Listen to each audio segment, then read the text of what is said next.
What is up, Nerf Herders? This is Bootzilla. This is Big Perm. J-Bone. And we're going to talk about Star Wars Celebration. So Celebration Europe is coming up this weekend. It's, the biggest Star Wars get-together, they do pretty much every year. We've attended the last three in the States here. First one that we went to was Star Wars Celebration 5, which was held in Orlando, August of 2010, celebrating the 30-year anniversary of Empire Strikes Back. And just an amazing festival and celebration of Star Wars for all these people from different walks of life around the entire world, just to enjoy Star Wars together, standing in line next to people that make six figures, 2 commas in their salaries, people from Ireland, all over the damn world. Just an amazing time. So we're going to kind of go through some of our experiences from Celebrations 5, 6, and Anaheim last year, and then talk a little bit about what we're hoping out of Europe this year. So starting with Celebration 5. First time going to Celebration, road trip down to Orlando, not knowing what to expect, and it was great. Shit. I guess I'll start. It's probably the best one out of all of them, straight up. Anaheim was okay. No, Anaheim was better than 6, but not as good as 5. 5 was the cat's ass meow, dude. Like, that was the one. You want to know why it was the best one? Because we didn't know what to expect. It was like high expectations, the road trip going down there.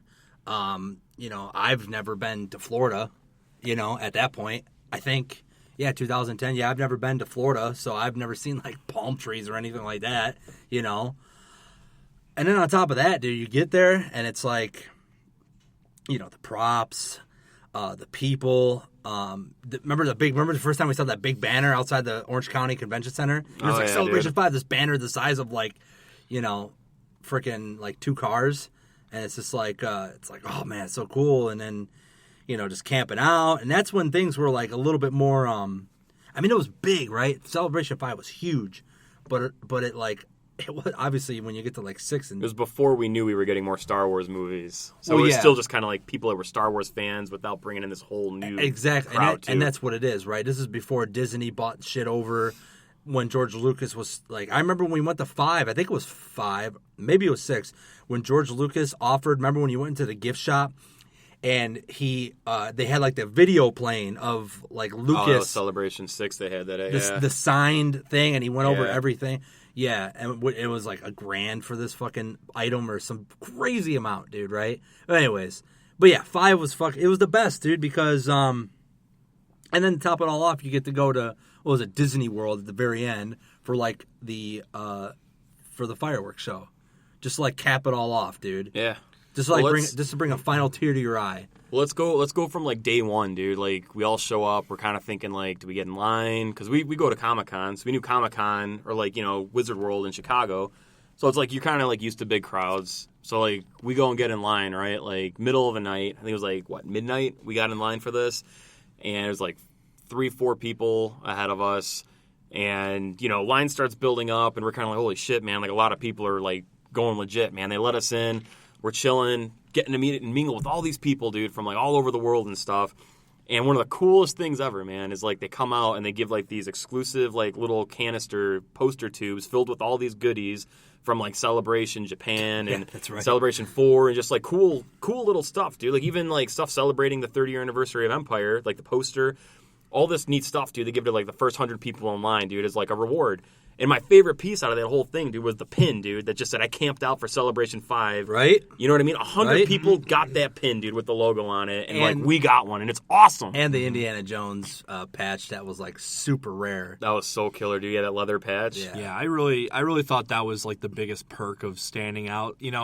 It's cool to be the first people in there and say you did it, but the proof is in the pudding, man. You get that cool exclusive that says, hey, I was fucking here and I waited. All these other assholes didn't wait, but I did. And it just shows that dedication, but it's kind of like a badge of honor, Exactly, dude. And that was, like, my biggest thing. With that whole weekend, I love Celebration 5. I agree with you guys. It was my favorite one out of everything. I think we didn't know what to expect going in there, but I think ultimately the appreciation they gave to the fans was a lot more satisfying than the other ones. Because it was not ran by Reed Pop. It was ran by... I think it was run by the official Star Wars fan club. That's right. At least that's what it said on the back of our badges. And then Reed Pop took over the following year. Now, I don't know if Reed Pop ever had relations with the Star Wars fan club before that, but I think it was officially sponsored by the Star Wars fan club. So maybe that's what the difference was. I'm not sure. But walking in, dude, you walk right in, you see that giant Death Star globe, Yep. and it was so cool and surreal. It's like, hey, we just traveled 1,000 miles. We've been awake for 24 hours and we're here. You know what I mean? Oh yeah. It was the coolest feeling fucking ever, man. Well, and you walk in too, dude. I'll never forget, man, when we all walk in, and it's you look one side, man, and you got this scout trooper, right, on the speeder bike, in front of kind of this replica of, the base and Jedi on Endor thing, Mm-hmm. And then you look to the other side and you've got medical droids, and you look over further and there's this replica TIE interceptor, dude, just chilling there, freaking huge, Yep. All this wicked cool stuff, dude, and all the merchants and everything. Granted, dude, you're a consumer whore for the whole weekend because you got so many merchants and you got big people, dude. Legos is there, Funko's, made appearances now recently. All these huge vendors, man, Hallmark, and there's so much cool stuff to look at, all the replicas. And then you just got regular vendors who travel the world just going to these conventions to sell the cool shit that they've got. And they've got a bunch of awesome stuff too. So there's so much awesome stuff, dude, and it's literally Comic-Con, but it's nothing but Star Wars everywhere you look. I mean, you can't get enough of it. It's way too awesome. Yeah, I think that's such a cool aspect of it is, when you go to Wizard World, when you go to another convention, you normally get the vendors who are selling the latest and greatest stuff, right? You get the guys who are selling, oh, I got this replica, this came out last year, I'm selling it for, 10 times what it's worth, but it's the new brand new thing, right? Mm-hmm. What's cool that I've experienced with the Star Wars conventions is you got these old timers, they've been around the block, and they were young when we were, not even born yet, and they experienced the films when they came out in the 70s. So they still have all the old merchandise from back then. And I love being able to go to one of these vendors and buy a Return of the Jedi wallet for $10 that is from the 80s. You know what I mean? Or pins or patches, posters, whatever you want, action figures, everything. It's still there, and they've kept these things pretty in pristine condition since. Yeah, it's such a cool thing to be able to have that piece of history in your collection too. Oh yeah, and not only do you get all this awesome stuff with different merchants and big corporations coming up, to show their exclusive items they've got for you, but so many actors that have been a part of the saga that are very passionate about everything are there. Mark Hamill, that was the first year Mark Hamill's made an appearance in the States with Celebration 5. Huge deal for Mark Hamill to be there. Yeah. Mm-hmm. Carrie Fisher, Anthony Daniels, Peter Mayhew, Jeremy Bullock. Go on and on and on. Amazing list of people. And not only do you get the option to meet these people and get an autograph, you can do photo ops. They've got all the panels. So it's get into the room, sit down for an hour and listen to this full-blown interview with Mark Hamill and stuff. And you can tell Mark Hamill, anybody that, has watched anything with Mark Hamill talking about Star Wars, that guy fully 100% embraces who he is. He gets it. I am Star Wars. I understand it. I'm with you guys. I appreciate everything you've done. I realize that I'm nothing without you. And he's one of the most appreciative, down-to-earth people. And he's the face of this giant saga. It's an incredible experience that everybody is treated like family for this weekend of Star Wars, It's something that you don't normally see at other conventions that you see with Star Wars conventions. The one thing, and this is, going from 5, and I'm sure before that, but moving on to 7, the most recent one we experienced in Anaheim, these actors, these guys, they don't need to be there. No. They're there because they want to be there. They're making their money on royalties. They're making their money on other projects, other films they're in, and things that they do. They don't need to be there, but they're there because they love it. And I think it's a real proof that they love it when you see them interacting with the fans without having to do an autograph session, without having to do a photo op, I mean, every line we stood in. Exactly. Anthony Daniels, perfect example, comes walking out into the crowd when you're waiting to go in just to greet everybody. How many times did he walk out from behind his booth and he was just screw it, I'm just going to stand there and take pictures with everybody as they line up just to do it, Exactly. Yeah. I think every major line that we've stood in for Celebration, someone, including Anthony Daniels, has come out to greet the crowd and interact with people, ask people, answer people's questions, ask them questions about themselves, everything that they can do to make people feel at home. I mean, like last time around, we had Anthony Daniels come out to the crowd, and he was like talking to everyone, kind of, taking pictures and stuff. And then so cool. James Arnold Taylor, I got a picture with him. Oh, yeah, he's the guy who plays Obi-Wan in the Clone Wars. Yeah, that guy was everywhere. He walked right up, and I was like, "Hey, man, can I get a picture?" Boom, picture, boom. Just so outgoing. And then J.J. Abrams, at the most recent one, bought everyone food who stood in line. Like, how cool is that? Oh yeah. But going back to 5, I mean, shit, that's just the experience of a lifetime, man. Well, plus we had the thing, the big like theater set piece with the Indiana Jones meets the Star Wars thing, right? That's what I was going to say. Yeah, so Disney let's talk about that. experience. Hollywood Studios completely shut down for one night for Star Wars fans, right? A little bit of extra for a ticket. But everyone at Celebration, there was nobody there, theoretically. There's a lot of people there, but compared to like a full day at Hollywood Studios, got on all the rides, no problem. Got to ride the last tour to Endor, right? Last year that they were doing that. And then, like you were saying, I'll let you ramble on with this because this was freaking badass, dude. I remember that last tour to Endor. I remember that. I got motion sickness up the ass on that fucking ride. Yeah, and I remember, I remember thinking, like, okay, this is cool. And then, like, I started getting sick, and I was like, I just want this thing to fucking end, dude, because, like, I'm about to hurl. And it wasn't even, like, moving. It's just, like, my mind and my, like, equilibrium were playing tricks on me. Right. And it's like I had to, like, look away at something that wasn't moving and just to, like, know that, like, okay, yeah, this thing, you know what I mean? It was weird. And I got out of there. Remember, Well, you're not much of a ride guy. I'm not a ride guy at all. We tricked your ass on Tower of Terror. Yeah, that's dude. right. It's nothing, dude. It's nothing. Shit opens up, man. You're like fucking 8 stories high. Like, what the fuck? Yeah, I was thinking to myself, you fucking asshole. Dude. And all of a sudden it was like, ding, boom, fucking drop. And they snap your picture like a fucking loser. And I look at myself and I look like I just fucking. Like Macaulay Culkin, dude. Yeah, you look like Home Alone. But no, man, yeah. That stunt show though, man. The stunt show. Yeah, I just had to say that about that Endor thing. The stunt show though. Oh my god, I've never seen anything like that before. Oh, I mean, I've seen like some theater things and this and that, like when you're younger or whatever. If you want to pay money and go to like a theater in Chicago or whatever. But this, man, this was perfect hybrid. Oh, like dude. Indiana Jones and Star Wars. Too cool. The explosions, the sound effects, everything was just like come to life, dude. It's a shame because like we only saw it that one time. You know what I mean? And That's all anybody ever saw. That show was made specific. Like the Indiana Jones show was like a staple there. Yeah. But in like as far as the Star Wars hybrid show, that was created strictly for that night. There was 2 shows. Yeah. And that's all people have ever seen of that. And it's weird too because they had to rehearse the shit out of that because it was flawless. It was killer. flawless, dude. Yeah, dude, 5, and then like I said earlier, you got the fireworks thing at the end just to like kind of put that cherry on top.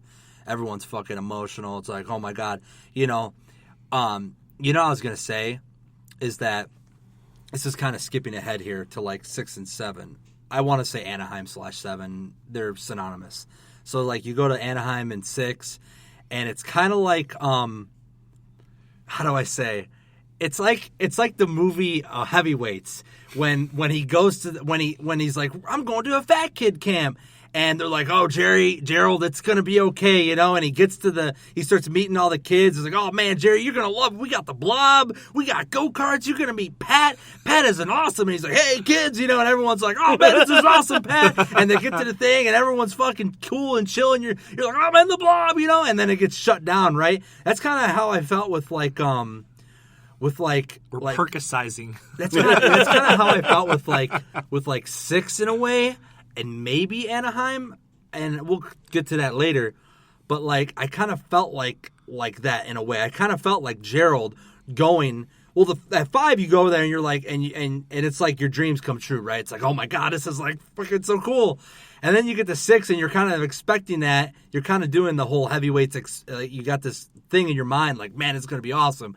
And then you go to 6 and it's like this was the same shit. Like, this is what we saw last time, and, you know, blah, blah, blah, and, like, we didn't get any fucking exclusives. You know, I know I'm skipping ahead here. But you know what I mean, though? It's like I kind of felt like a little, like I got stripped of, like, you would think that you would want to perform and excel and do better than, you know, than what you did last time. I mean, they don't have any competition, so it's not like they have to worry about any competition or anything like that as far as, like, strict Star Wars related stuff.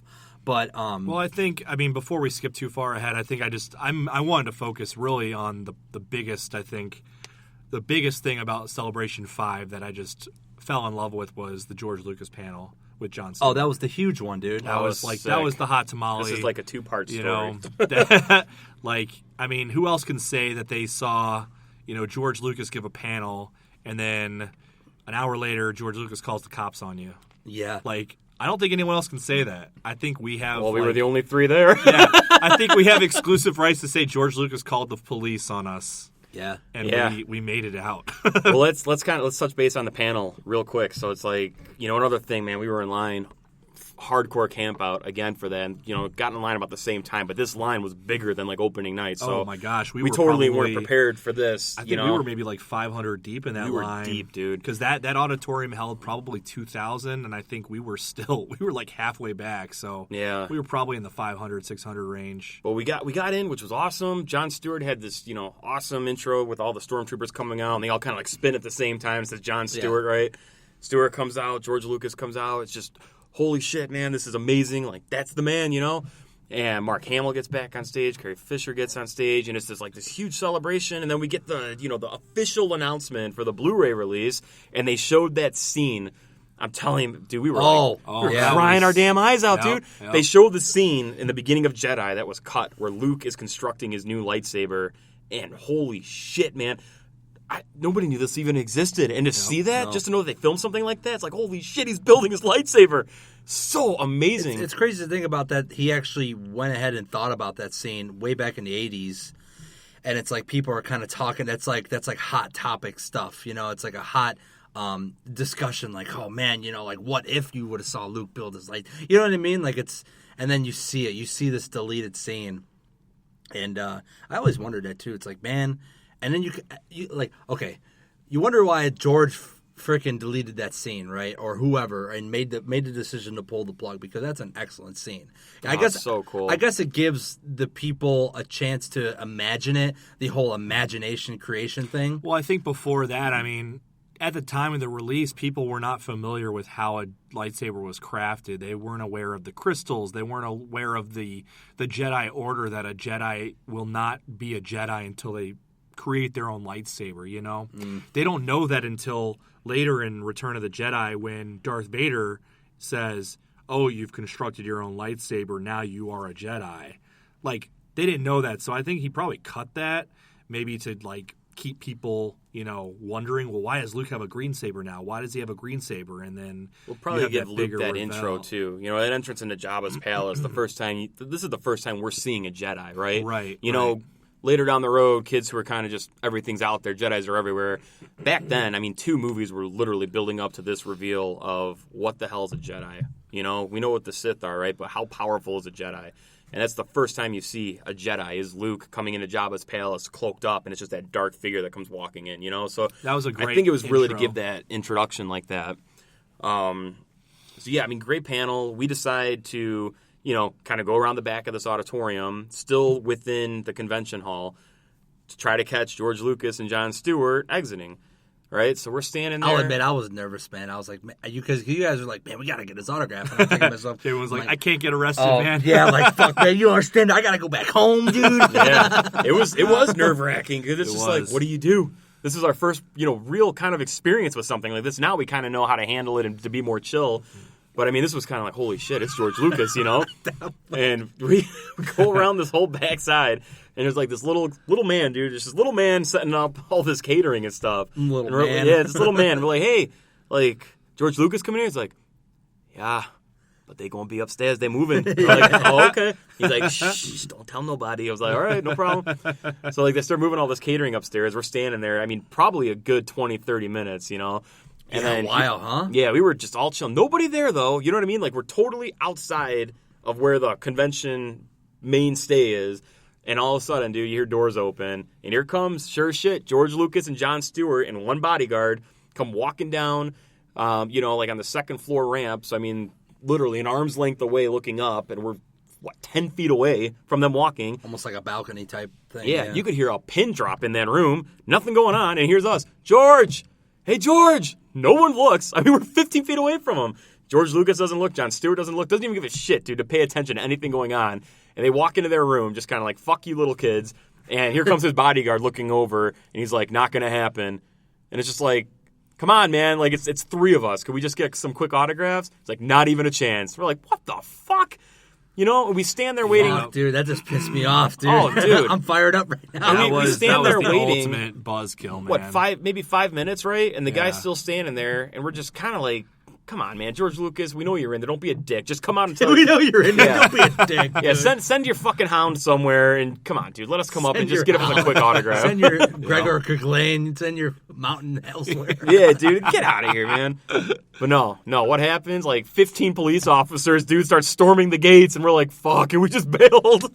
Yeah, we're running like the opposite way we just came. We're going back towards the entrance, the main entrance. And as soon as we get back to the main entrance, like we see all these squad cars pulled up and all these police entering the building, sprinting past us. So we're like simultaneously running past each other, and we're just like, oh my God. Like we bypassed security for a little bit there. Yeah, you basically we just blended breached, in with the crowd. We just breached fucking Lucasfilm security. It was a cool experience, though. I mean, like I said, no one can really say that except for us. I can't think of anyone who can say they got the cops called on them by George Lucas. I'm kind of like, it's like you can't even. Okay, I get it. If you don't want an autograph, you don't want a picture, fine, whatever. Fuck it, right? Okay, I get it. You're George motherfucking Lucas. But it's like you're with Jon Stewart, and Jon Stewart's supposed to be cool. Yeah, supposed to be. Yeah, according to his TV show, he's supposed to be cool. Yeah, but it's like you can't even acknowledge the fact that like you got fans literally. You could just wave, smile, wave. Who cares? Whatever. Give us a thumbs up, dude. Something to acknowledge that you're not ignoring us, because that just shows how unprofessional and rude you are.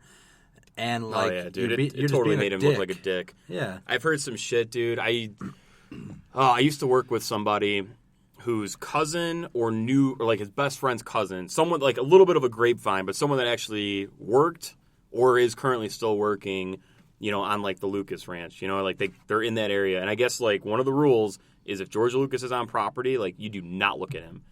Like they tell him straight up, you do not stare George Lucas in the eye. You don't even acknowledge him being there.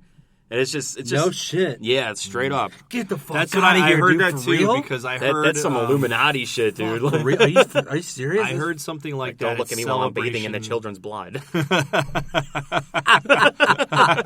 I heard that about Celebration 6. I think I remember speaking to a vendor. Yes, when he was walking the floor. When he was walking the floor, and they told that. all of the vendors, do not talk to George Lucas unless he comes up to you and talks to you. You do not approach him.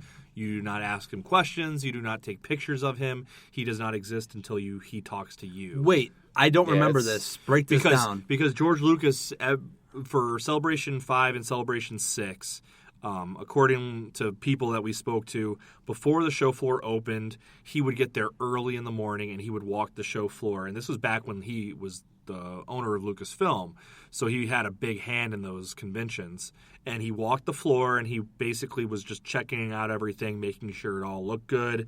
He approved, and I'm probably sure he's more curious than anything, just to see what people have, check everything out, see what's going on, show he's the authoritarian, right? And I think you and I were talking to someone at a booth, and they really just straight up were like, yeah.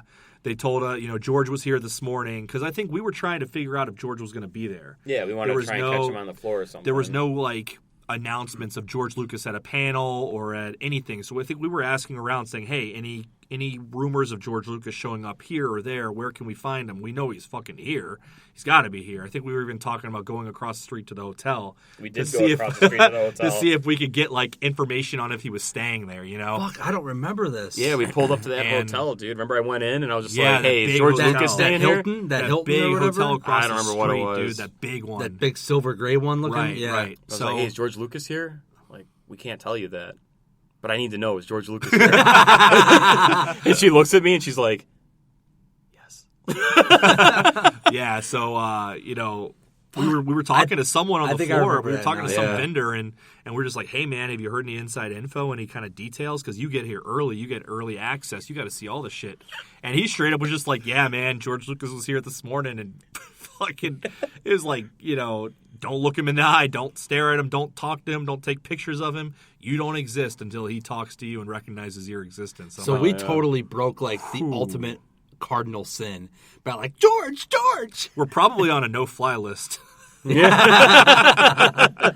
He probably was just like, he just doesn't no-fly look people in the face, I guess, man. That's but we went to weird. extreme lengths. We went to the hotel. Remember, we were calling like all the big steakhouses. We were like, the hey, we're numbers. calling to meet up with the Lucas party and shit. They're like, we don't have any reservations for Lucas. Yeah, dude, we were fucking creeps, dude. Yeah, we were, dude. We should do that this time though for Orlando and just be like, Abrams party of probably like 10 or I don't know. Yeah. Like the Kennedy party. The Harrison, Ford party. Like, just do just ask around, man. But yeah, that was That's 5 in a nutshell, pretty It much. is. I mean, moving on to 6. I know 6 is going to be a real quick discussion. You were we'll have a kinda- call back to that George Lucas story with Celebration 6 here too. for sure. Hold on here, man. Like, that's fucked up, dude. Like I'm George Lucas, man. I fucking created Star Wars. Like, I don't have to look at any like if you get to that level of like supremacy, and to where like if it wasn't if it wasn't for your fucking fans, and if it wasn't for the studios and approving of your film and all this shit, dude, you'd be a fucking nobody, man. It wasn't for the fans who gave you that fucking Neverland Ranch, and you got like the audacity to turn around and be like, you don't Neverland Ranch or whatever the fucking. No, I love it, dude. It was probably true, man. Like, oh, don't look at me while I'm bathing in the children's blood. Well, I mean, yeah, never the fucking ranch, dude. Younglings. Whatever. Lucas Ranch, sorry. Come here, slay me, I'm Anakin. And with a bunch of just like a little Polaroid photos of fucking. Okay, moving on. So I'm Anakin Skywalker. Show me your little lightsabers. Dude, show me your little R2 units. Uncle Lanny's going to take care of you. Now this is what I call pedophilia. Holy fuck, dude. The fucking the Alex Jones, man. Dude, You can't get to heaven. You can't get the Lucasfilm unless you sell your soul to George Lucas himself. The reptilian shapeshifter, David Icke, he's coming for you. 1776 commences again. I have the documents. We have the documents. I have the documents for Lucas Ranch film, fucking ranch. He don't look you in the eye because his eyes shapeshift into reptiles. Fuck, dude. It's fucking snake motherfucker, dude. That pisses me off, man. Like, you can't look at me, motherfucker. I paid your way, dude. Yeah, whatever. Man. I mean, And now you're mowing his lawn Holy shit, yeah. yeah, dude. with skim milk. Damn. I could see that guy. Is out of here, mister. You know what George Lucas I could see him do is like the fucking George Carlin line. Like, sometimes a cigar is a cigar. Sometimes it's a big brown dick. I could see him just with that big stogie in a smoke-filled room just like, come in. And he walk through the door. It's like, Some fucking cartoon, dude. yeah, it's like some fucking whatever, dude. Oh shit, man. All right, well, Celebration 6. I think J-Bone already you already broke that down for the most part, dude. Oh Just man, kinda the cat's just out of the bag with that a bullshit. rehashed Celebration 5, man, with like really no perk to it except for one badass thing, dude. Kevin Smith, first night of the convention, did it a night with Kevin Smith. It was like what, 2.5 hours, Was it the 3 first hours? night? Yeah, was the first first night with Kevin Smith, 3 hours. Same stage stand-up. that we saw George Lucas with Jon Stewart, and he was all Star Wars. And he did his classic Kevin Smith thing, right? Go up, walk to the microphone, ask your question. But it was a strict Star Wars night. So, and Kevin Smith is such a good storyteller. You ask him a question, he goes back to his childhood, talks about him and his buddies, and just pulls everything full circle. We just saw him at Pabst Theater, a month and a half ago. Just an amazing conversationalist, when it comes down to just storytelling. But man, it was such an awesome experience. You know, he's such a down to earth guy. He's so ad libby too. You know, he's like he just boom creative content. Exactly. Right I think that was so cool to have something like that because it really shows the connection that you can feel with Star Wars. You know, he's so much older than us, but he can make us feel like we were there with him when everything was happening. You know, talk about his first time seeing Star Wars, his connection with it now, the influence it has over his films.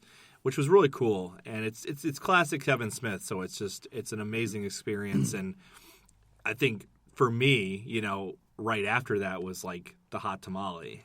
Well, that's the funny thing because we went right back to the same spot that we waited to see George. We were like, oh, clearly Kevin Smith will come out, and Kevin Smith isn't an asshole, so let's wait for Kevin Smith. And half hour went by, and we just kind of said, screw it, we're going to go out to dinner. Well, lo and behold, we go out to dinner at Maggiano's. And Kevin Smith is eating there with his mom at literally the next room over, which they had all blocked off for them. But there's Kevin Smith chilling. Mm-hmm. Yeah, you know? that was super cool, man. I remember because we went there, and the waiter we had was like, "Oh, you guys at the Star Wars convention? I noticed because you got Star Wars badges on." And we were like, "Yeah, man, yeah, day one, done and done." You know, he's like, "Well, you know, Kevin Smith's over there," and we were just like, "What?" And like, can you repeat that? And then I remember I got up to go to the bathroom, and I walked through and I see Kevin Smith, like the back. I just see the back of him. He's at a table full of older people, and there's like a guy right there, a bodyguard, you know, got the earpiece on and everything, just standing over them watching, you know. And I'm just like, fuck, well, there's no way I'm going to approach this table with this Rambo, you know? Like, let's see. What's your name, sir? It's John. Yeah. So I quickly proceed to the bathroom, and in the bathroom, there's a fucking security guy in there, dude, just watching, like, making sure no one goes in the bathroom to load a gun or something. It was really fucking weird. Because I go in there and he knows that I'm from the convention. He sees my lanyard and stuff. Yeah. He sees my T-shirt. Like, he knows I'm there. He sees, you know. What's this youngster doing in a fucking Maggiano's? Like, this guy can't afford it. The silverback gorilla doing it in a fucking Maggiano's dude with a lanyard on his neck. I'm like sitting there peeing, and I'm like, man, is this guy watching me pee right now? Is he plotting his next move? Silverback. What's this silverback gorilla doing here with the Star Wars lanyard? This motherfucker trying to test me or what here? Make a move, motherfucker. But I remember you saying that too. Because we were sitting there eating our food, and you're like, "Holy shit!" I was like, I get back, like, it's him, it's fucking him. And then we got up, we paid our bill, and then we creeped, man. We creeped hard outside in the alley. Yeah, for like 20 minutes, I think. Yeah, just waited, dude, because they had his kind of like his private little stretch, little kind of like Hummer mini limo thing sitting back there.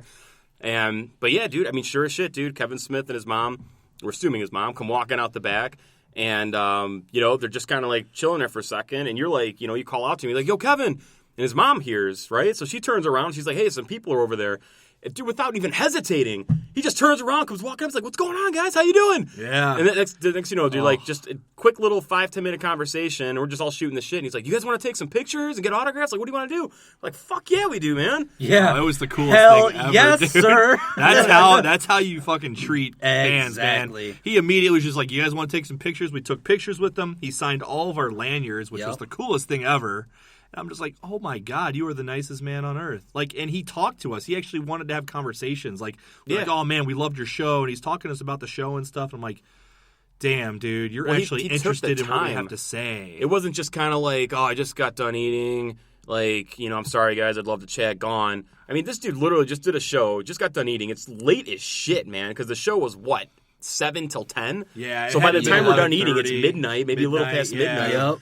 It's like, I'm sure all he wants to do is go sleep or whatever. And he's like, no, like I'm gonna come hang out. It was just super badass. That was the perk for me for Celebration 6. That saved Celebration 6, man. Exactly. Like that whole night with Kevin Smith, dude, saved it. Yeah, can you imagine if we just went back to the hotel or something, or went to dinner somewhere else? Right. 6 would have been a fucking flop, dude. A flop, that would have been complete like chaos and shit. Because after that, I mean, we're going to the other panels. The other panels were pretty standard, I mean, I think the best panel was the Ian McDiarmid panel. Oh, I thought it was pretty cool panel. Seeing him do his Palpatine, impression, electrocuting the host and shit. That was fun. And I was like, okay, cool. I get Ian McDiarmid. And I'll talk about Ian McDiarmid a little bit more later, but, that was another perk for me. Aside from that, like we said earlier, I mean, you walk in, and we stood in line again. We did the whole thing. This time we were still like the first couple in line. We met a few cool people along the way, a few people that were like, veterans like we were, and met some contacts, and it was a lot of fun. And then we get in, and it's like, man, this is the same thing. Like, the exact same thing. There's been nothing changed. Everything is placed in the same place. All of the props are the same. All of the booths are the same. The only different thing that they had, dude, was they brought that Rancor out. They did. Yeah, which that Rancor was badass, dude. But that was other than cool. that, literally, it was cookie But cutter. it was like stuck. It was like, well, we have nowhere to put this Rancor, so let's just shove it in the corner back there with like no decorative design around it. It's just like, right. That okay. was, yeah. And that brings me to my heavyweights point. It's just like, it's like seeing Tony Perkis or whatever come in like, come on, Perkisize, kids, and it's like, no, you get all fucking bummed out. Home. I want to go home. They're all bummed out. It's kind of like what 6 was. It's like, this is fucking bumming me out. It did, and I think even the booths were a little bit inferior as far as what they provided in the way of merchandise. I mean, I remember 5, man. We saw so many fucking replica lightsabers. It wasn't even funny, dude. Yeah, it was Master killer. replicas up the ass. You had all of those smaller replicas, which were so cool. I think that's when you busted out a shitload of them, right? You bought a ton of those. I got a little bunch of those mini those ones. little And 0.45 scales. Yeah, and then when we went to 6, it was like you could not find a replica. You asked No. around everywhere. No. You got any replica sabers? Nah, man, we're all out. No replica master replica sabers. Nothing. It's like everyone came to the party without anything, to bring. You know what I mean? Yeah, It and just seemed like a very we got to throw this together. Like, we just got to make it work. We already got the dates picked. it's like they put the skeleton together and started putting the meat and bones, and it was just like, we're out of time. We got to go. And on top of that, it was like starting to get expensive. Like, prices for this, vendors. It was like a little bit more than 5. I remember when Hamill was. Oh, it was way more expensive than 5. I remember when Hamill was like $100, and you guys were like, $125 the next year. Yeah, you're like, holy shit, $100 for Hamill? Like, man, that's fucking steep. It's like so steep. All right, you know what? Fuck it, dude. It's Mark fucking Hamill, man.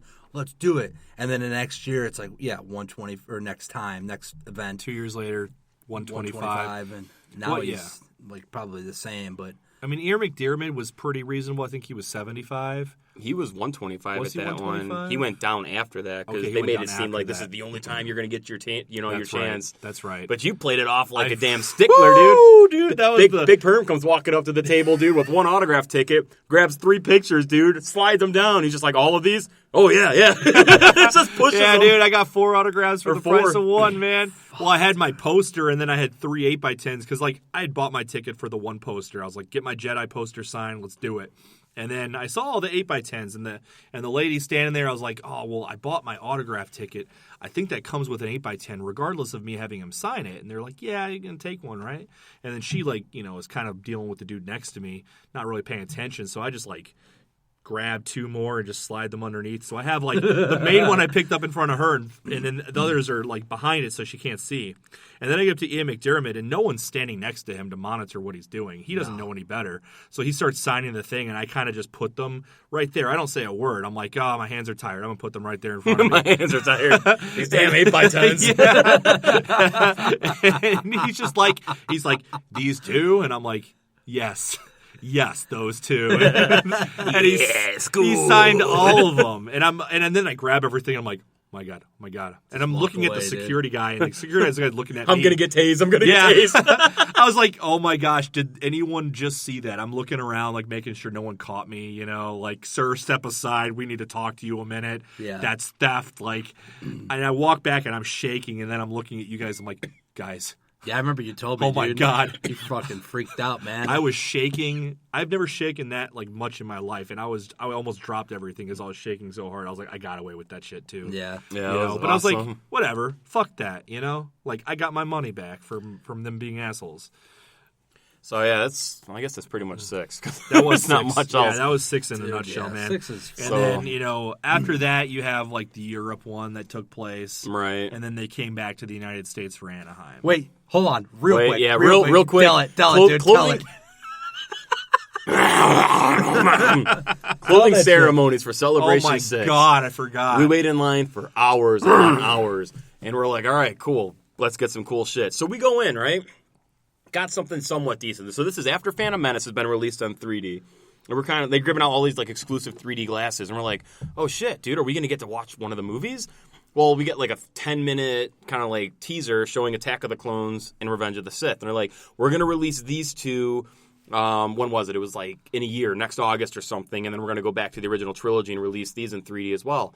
So it's like, all right, cool. So we got these exclusive little 3D glasses and stuff. We got to see this little sneak peek. Well, they axed that shit, so the 3D was totally gone after that. Never got to see the original trilogy. All I wanted to fucking see was the Death Star trench run in 3D. But guess what? That shit never happened.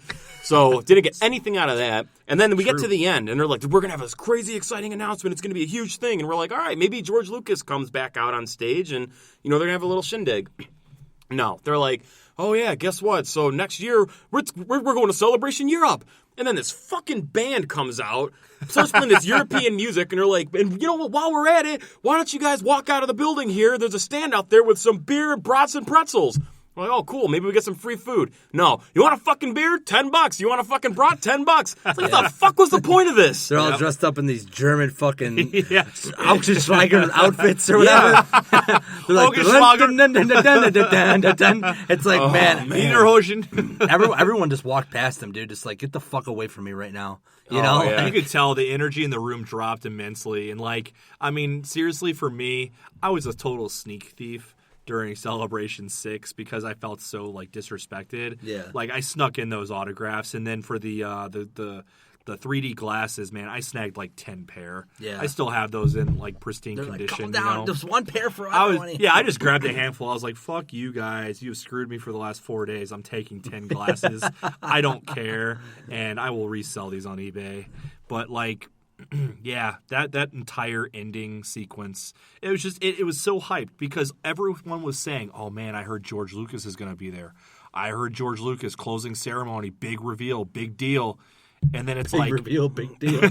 It's like, oh no, we're going to have 3D for movies that never got released. Released. It got axed within, I think, another year or so. They were like, oh fuck, man, we're done. they axed that shit months after that. Yeah, and then, oh yeah, we're going to Europe, but we know a bunch of you fuckers can't afford to go to Europe, so go ahead and enjoy some expensive brats and fucking beer. You know?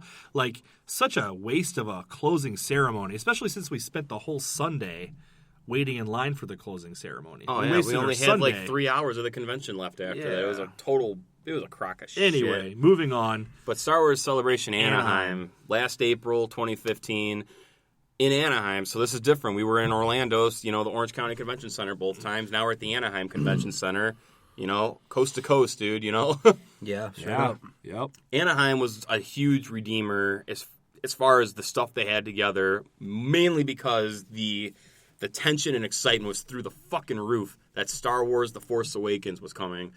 And we waited all night, 3:30, 4 o'clock in the afternoon, Wednesday, all the way through into Thursday morning, and to get into the Force Awakens panel, to get to see a 2-minute trailer. I mean, to see the panel, but really because we knew we were getting a new trailer. The reveal trailer, that everybody saw. Yeah, so I mean that was a stress test, man. I mean, I think they messed up. They dropped the ball just starting out because they gave us a time to line up, Prior, the other years, they were like, whatever, line up when you want. Here's when the doors open. Do your thing, right?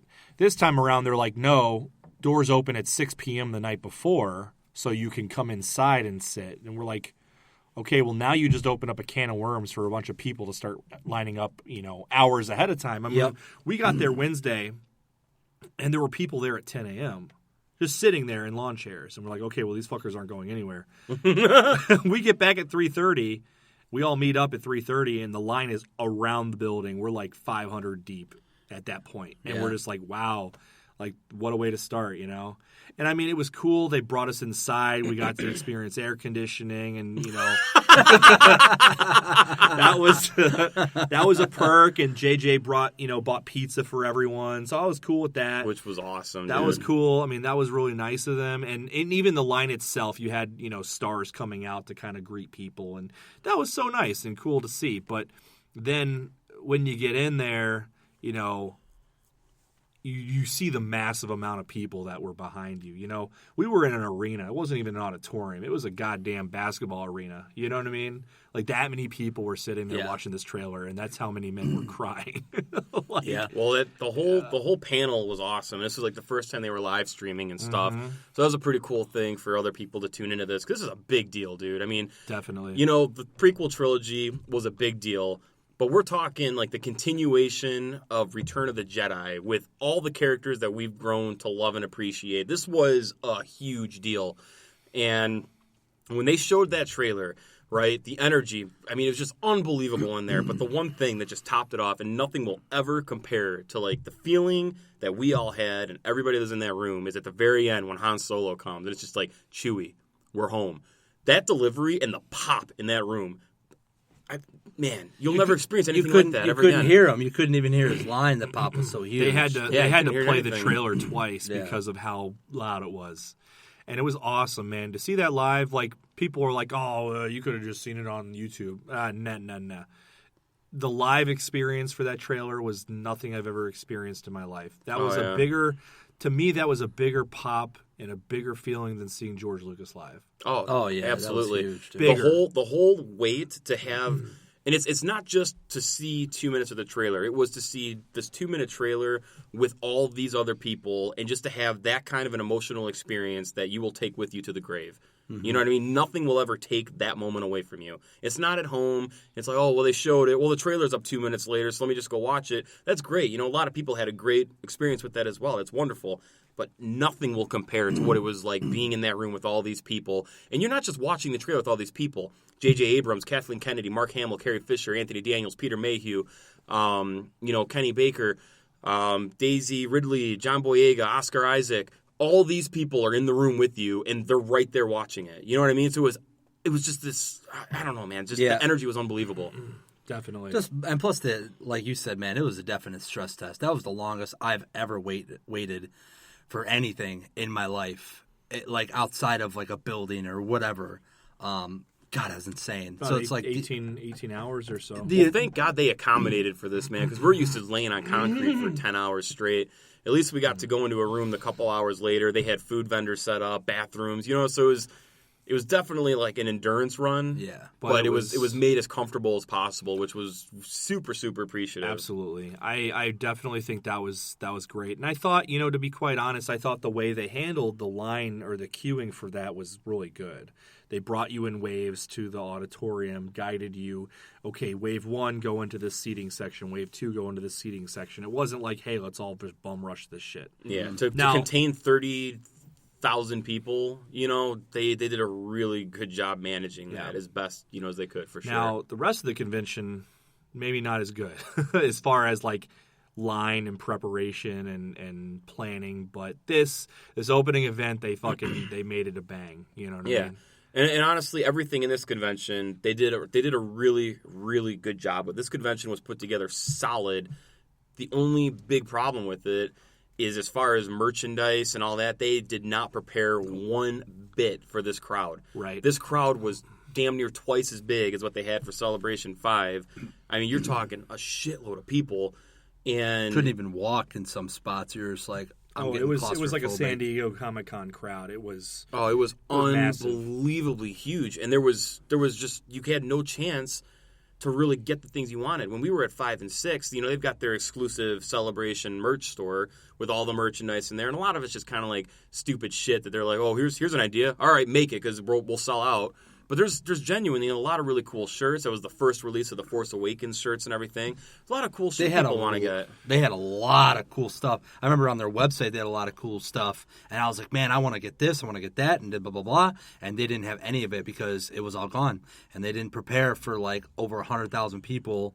And then you get these people like just with 6 shirts of the same design. And they're running around like fucking like locusts. Well, that was another huge problem with this shit too, man. So 5 and 6, we could have walked. We walked into the merch store, right? No problem. Walked in. There's a good amount of people browsing it and stuff, but it's containable. You walk in, you look at your stuff, you get it, you roll. They were properly prepared for how much merch they needed, for how many people needed to be in the store. Fine. they totally didn't prepare for this. And the big thing that makes it suck is you're waiting in line for an hour to an hour and a half to get into like the official Celebration merch store. That should not happen. They should put a second store up to kind of like mitigate the lines, prepare for twice as many people with twice as much shit. They didn't have enough stock. Everything's sold out within 2 days, and there's 2 reasons for that. Number one, a lot of people are getting in line buying a bunch of shit. There's a lot of people who have never been to a Star Wars Celebration, so they don't know what to experience. They're going in there buying stuff. Then you get these fucking assholes who get in line, and they go up there, and they're buying fucking 10, 15 shirts, and then they're flipping them on eBay for $200, $300. We saw that immediately. God, dude. Fucking pieces of shit, man. Yep. Do something better with your life, you fucking home. I'll hold back. I'll say I this. agree. I agree. My biggest beef with Celebration Anaheim, and it's not even the crowd, man. It's not even the amount of people that were there, okay? My biggest fucking beef was the quality of vendors and the quality of people, like human beings that were there. It doesn't have anything to do with like, okay, whatever, lines are lines. Big fucking deal. Like, it was pissing me off that we had to wait 4 hours to see the goddamn Battlefront trailer, but it was, But it at was least an you're in line with experience. genuine people, Right. all waiting for one thing. Right. Not a Some line of of 100 these- people waiting. Just literally came there to buy shit to sell it because they got Some of- nothing fucking better to do with their Exactly. lives. Some of the motherfuckers, and I don't know if it's just California. California, you got a bunch of fake-ass motherfuckers living out there. I don't know. Yeah. But I got bills to pay, motherfucker! the quality of the vendors was bullshit, and the amount of eBay flippers was bullshit. Like, and I'm just going to go off on this right now. Okay, so I waited in line for Kenny Baker. I waited in line for Kenny Baker for 2 fucking hours. This man is Oh, on God. his This pretty is much good. on his deathbed. Yeah. I mean really, you look at the dude, Yeah, he's not in old as good fuck. health. He can barely hold the fucking marker to sign your poster. He doesn't need to be there. He's going to be passing away soon. That's just the reality of it. And this motherfucker, I don't know who the fuck he was, but I was so close to just ending his life. And he sits there, and he had at least 50 posters to have Kenny Baker sign. At least 50. And he's flipping. And yeah, okay, whatever. He paid for the autograph tickets. Big fucking deal. He's sitting there flipping these things, having Kenny Baker sign each one. And you can see Kenny Baker sweating and struggling with his little fingers to make each signature look good. And everyone's just like, are you kidding me, dude? Who the fuck has 200 posters? You're flipping this shit on eBay tomorrow. Go fuck yourself. Yeah, that's the You thing, know? dude. Like, these assholes will sit there and make the argument. They'll be like, oh, well, I paid for the tickets. Like, yeah, but have some fucking respect, dude, for the other folks that are Exactly. attending this and for the Exactly. people that are, like, giving their time to sign this, you know? Exactly. If you have that much shit, go to the back of the line every goddamn time you want your signature. Yeah, like get your everyone fucking else. signature, go to back and get exactly. You know, and then the shit you had to experience with the Funkos. Motherfucking, merchants buying or paying VIPs to use their badges to get on the show floor early to sneak into Funko line and buy up all the Funkos. And then by the time we get in there, $200, motherfucker, at my booth. It was $12 over there. I'm paying, I'm going to make you pay $200 for it. Earlier. What Yeah. the fuck is that shit? And then these assholes who are buying up all these shirts in the merchandise line to go flip on eBay. It was never a problem at the previous conventions, and it was an immediate problem when we went to California. And I'm not trying to knock Anaheim, but I am knocking the fucking quality of people that attended that fucking shit. And I guarantee it's not motherfuckers who traveled across the country. I guarantee these assholes are from California, because this is the same shit that happens at San Diego Comic-Con every fucking year. You have these assholes who flip shit on eBay, and it's just that it's their killing business. it's killing these Yeah, that's what's sick. conventions, It is man. their business. It's Yeah. like, you know what? Go get a fucking job, dude. Time to move out of mom's basement. Yeah, so I remember- I'm done ranting. That I was remember my rant, earlier man. you mentioned Anaheim was was decent in order and stuff like that. And I started giggling because of the fucking Funko line where you're like yeah, like I was in a decent spot, right? And all of a sudden they're like, all right, everybody walk. And everyone just starts fucking running. You're like, man, fuck this. And you just fucking beeline towards the I block. fucking T1000 my ass over to that line, dude. Because everybody just started it's like slowly picking up pace, and it's like just oh, fuck, and then they go, and I'm like, holy shit, and I took off like a bat out of hell, dude. Holy shit. Yeah, so that sums up my Celebration Anaheim experience. I thought it was a step up from 6. I thought it was it was cool because they had a lot of new stuff. They did introduce new things. You had The Force Awakens. We got to see the Rogue One teaser. That was cool. It was a new atmosphere, a new environment. We got to learn a new layout of the floor. It was just bigger, right? But you're also right next door to Disneyland. You didn't do fucking anything that with was your another property. issue I had, is that they didn't do anything with Disney. And this is after they've bought everything Yeah, out. this You is think they after would put Disney. something special together with Disney again, but no dice. Yeah, No that's dice. the one thing I was holding out for. I was like, they got to do something, man. They got to do something where they close Disney early and let us go there for an hour or two, experience something. I don't know, anything. Give me something, But nothing. Yeah. There was no special perk for Anaheim where it was like, hey, pay a little extra, get this cool thing. Nothing at all. Nope. Yep. Well, No, we got I like agree 100%. a couple real quick minutes here just to touch base on Celebration Europe, which is coming up this weekend. So, obviously, us and a lot of other people around the world are going to be tuning in to keep track on this. What's one or two things that you're looking forward to, mostly as far as information that we can get out of Celebration Europe? I'm excited for a new Rogue One trailer that I hope will shed some light on more of the story. Do you want to see Vader or wanna- hold Vader? I don't want to see Vader. I want to hear Vader. I want to. Okay, I don't. I can get behind that. I don't want to just see want to him, hear man. James, dude. Yeah. Just want to hear JEA, dude. I don't Or want to hear JEG. him, man. Even if it's Judge. like, Just want to hear Judge. even if it's not even like his voice, man. Just you see maybe one of the rebels walking in the hall of the Death Star, and then all of a sudden, like they turn the corner, and then it goes blank, and then it's like, and I'm like, oh, Yeah, it'd be tight. I will freak out. And then I definitely want to see some Episode 8 footage.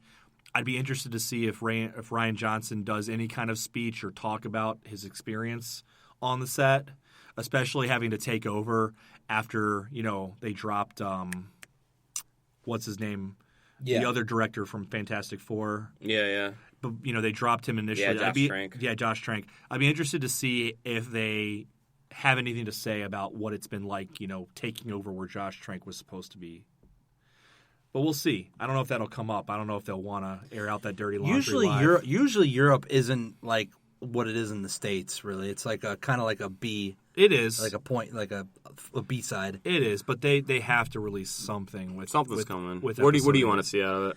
I don't know, man. Like, I mean, what you said was pretty solid. I just want to, we already seen Vader, but just like hearing it again would be cool. And just like a little bit more 8 stuff. Like even if it's just like some screens, just, even if you don't have any footage, just show like some sort of like just like set pieces or some shit. You know what I mean? New costume design, something. Yeah. Yeah. Yeah, What about you? I agree. I think a title for 8 is going to happen. There was already rumors of what it's going to be. I won't say it on here just for the sake of people that want to wait. But there was rumors of that's going to get revealed. I'd love to get an 8 title. A little bit of footage from 8 would be cool. Quick little snippet, even if it's just like a 10-second teaser, man, just to kind of amp it up. Got the Han Solo movie coming up, so it'd be nice to see maybe if they kind of like tap dance with that. The next one coming up is going to be the Boba Fett film, so maybe some announcement in regards to what's going on with that. Because I know the last panel, I think from what we were just looking at a little bit ago on the celebration stage, like the main stage is going to be a talk with Kathleen Kennedy and kind of the future of the Star Wars universe as a whole. So it'd be really neat if we could get a little bit more insight as to maybe an announcement for a new picture. What's the next Star Wars story going to be, the next spinoff? You Maybe think we'll they're get going to some info milk on it? that. You think they're going to milk it? Or you think they're going to stop at 9? I've heard they already have plans for 9 through 12. Holy shit! That's what I've heard. I don't know if that's true. If it's good, But if it it's is good, good, man, man, and the I'll story's take it. good, keep it coming. Yeah, I'll take I'm it. all down for it if they keep the story good. This new trilogy is off to a great start. As long as the movies are good, entertaining, and they don't fuck stuff up that people love, bring it on. That's where I'm at. But that's going to do it, guys. Thank you all very much for tuning in. And as always, again, check us out on Facebook.com/NerfHerdersPodcast, YouTube.com/NerfHerdersPodcast. Leave some comments if any of you have been to Star Wars Celebration or, what are you looking forward to out of Celebration Europe. And that's pretty much going to do it. We will see you all next week. Again, this is Bootzilla. This is Big Perm. J-Bone. Thank you all again for tuning into the Nerf Herders podcast. We will see you all next week.